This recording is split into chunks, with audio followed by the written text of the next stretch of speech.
obviously the Americans have influence there. Big difference between the sources of religious insight and the varieties of religious experience is, for James, it's significant individuals that have these personal, private, experiential these experiences, and there's specific ones. So in his book, he highlights the big individuals religiously throughout our religious history, and explains how Jesus was a significant individual, Moses, significant individual, the Buddha, significant individual, right? And what was it like for them as a personal experience? Whereas Royce focuses on religion as the insight that humanity forms a single beloved community, the importance of community. The individual only finds salvation by loyal membership and an infinite community of interpretation. Think about this as existentialism on the left and Marxism on the right. Almost. If you're going to take Hegel and look at Kierkegaard left, Marx on the right, they're obviously not doing existentialism on the left and they're not doing communism on the right. But at the same time, the focus on community here, individuals there, strikes me as amazing. And when we get to add Dewey to the mix, Grook beautifully comes up with the point that Dewey merges these two, which is exactly Hegel, and very pragmatic. So the focus for James is the individual's inner life and private emotional experience, whereas loyalty to the whole is what Royce focuses on. The heart of religion are mystical states, whereas everything has to be interpreted. Raw mysticism is incomplete without loyalty and atonement. For James, everything has to be pragmatic, whereas Royce points out that we've got an absolute.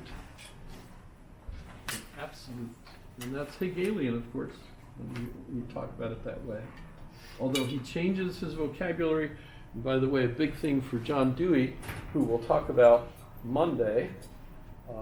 We'll only have the one class next week because next week is also Thanksgiving holiday, right?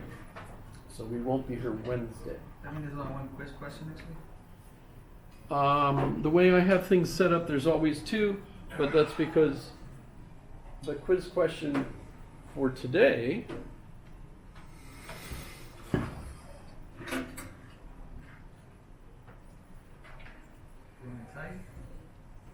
was today's quiz question, what's the difference between utilitarianism and pragmatism? Yes.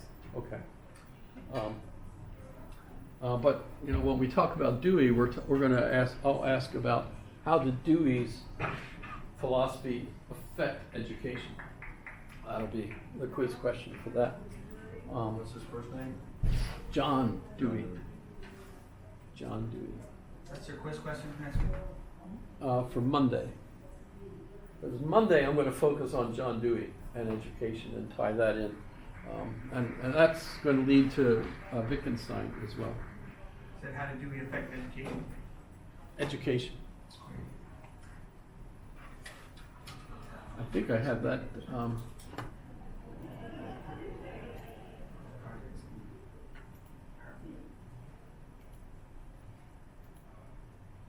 Here we go. Oh, this is Nietzsche was one, and so the second one is how do pragmatism and utilitarianism differ? That's today. But next class will be on Dewey, and will be on education.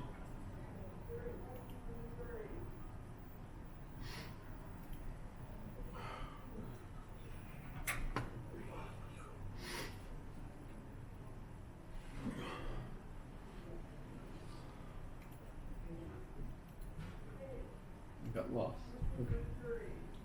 So atonement. We need atonement for Royce. It's a personal coping mechanism for James, etc. You could. This is on Blackboard, so you're welcome to have fun with that.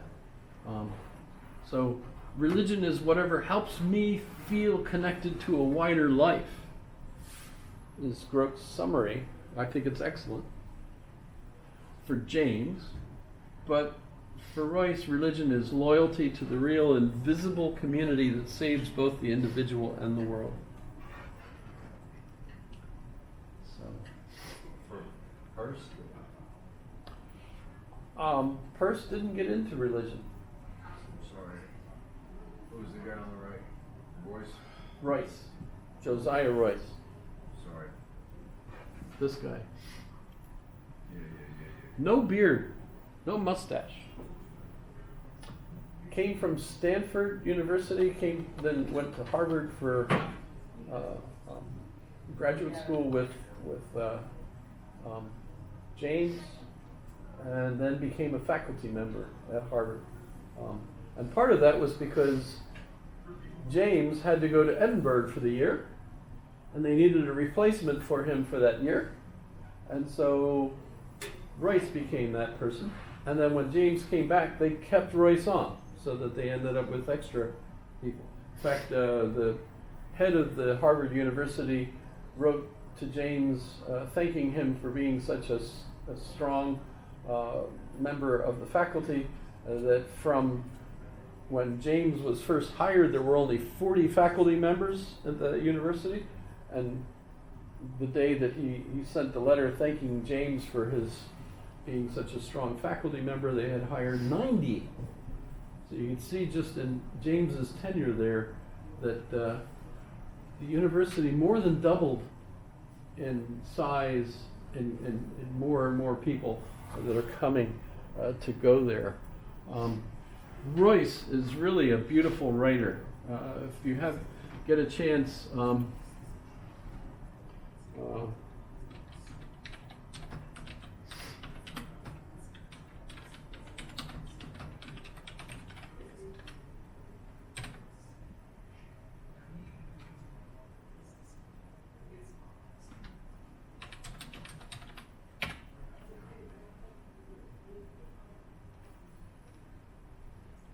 so, I mean, you could go and read this, as I said, free. You know, this is on the web.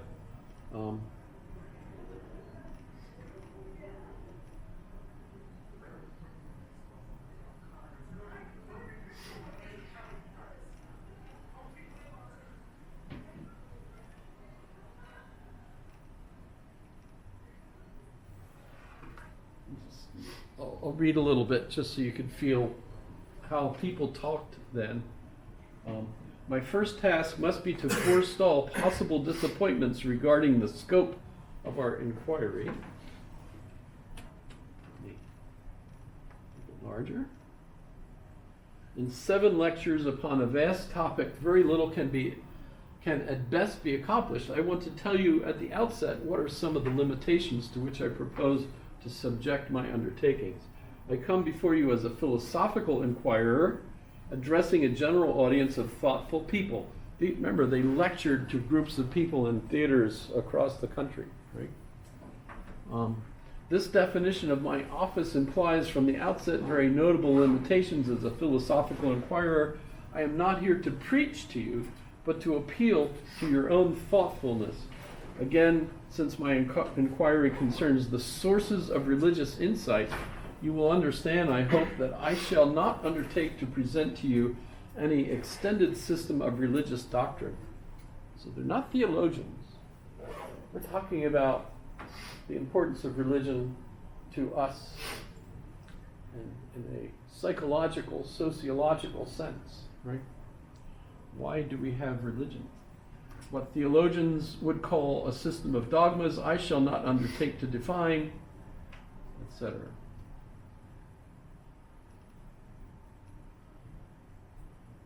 I must briefly speak of the word insight. By insight, whatever the object of insight may be, one means some kind of knowledge, but the word insight has a certain richness of significance whereby we distinguish what we call insight from knowledge in general, etc. I just think his writing is wonderful. So have fun if you get the chance. Notice it's free. You can't argue about the price, right? Unless you can't afford the internet. It has a cost. It does. Time. Time, yeah. Time.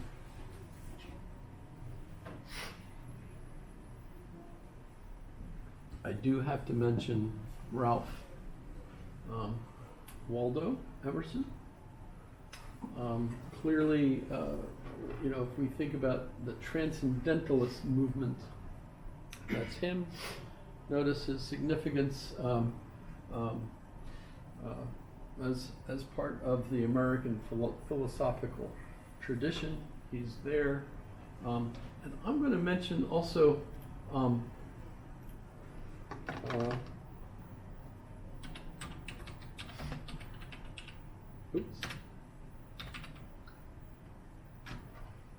mention her. She doesn't get enough attention. If we're going to throw people into this mix, she's fascinating. And it's interesting because she's part of the attempt to accept Charles Darwin's theory of evolution in the United States. Her poetry basically is a kind of a literature that takes that evolutionary perspective and applies it. Notice she's also educated, highly educated. Mount Holyoke Female Seminary, also Amherst. Lots of folks. She never married, spent all of her time working on poems. Not a whole lot of poems. She spent a lot of time on each poem of significance. So when there's lots of poems, but I mean, How did she survive if she was a hermit? her family was rich.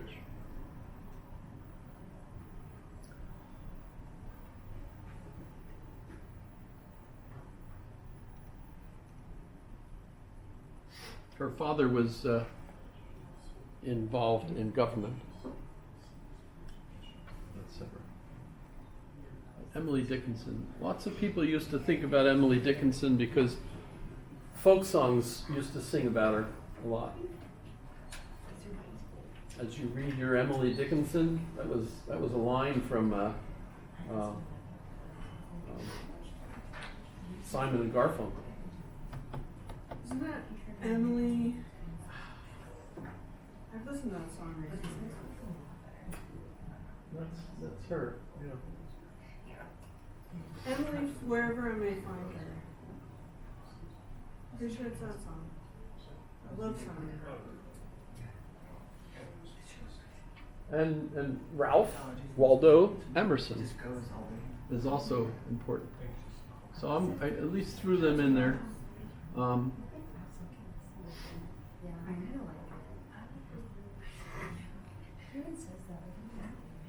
If you go to the bottom of the one that I labeled James, Royce, and Dewey, I have the comparison that Groke made for me of the three of them. And notice that when we look at the way Groke interprets it, it does view Dewey as a synthesis of the two. So in that sense, notice it says he's the true American Hegel. And notice it says my original intuition. So clearly Groke is trying to make sure I like Groke. It's giving me my own feedback, which is what AIs are supposed to do. So the quiz question today was, what's the difference between utilitarianism and pragmatism? You could look both of It those says how up. they differ. Pardon? Because how do they refer? Because there's some light stuff in there that they are light, but there's light. There's a lot of similarity. The needs of the many outweigh the needs of the people. That's your utilitarian. You've got. Go ahead. Yeah. Oh, it's 9/11 airspace shutdown. Triage in the hospital. Another example of that. and for the Harry Potter fans out here. I mean, you could point out that Voldemort's goal is the greater good for the greater number. In his opinion. In his opinion, and I don't know if you that's kind of like the Steve Bannon opinion, you know, that what we need is the rich people who are really good in charge of everybody.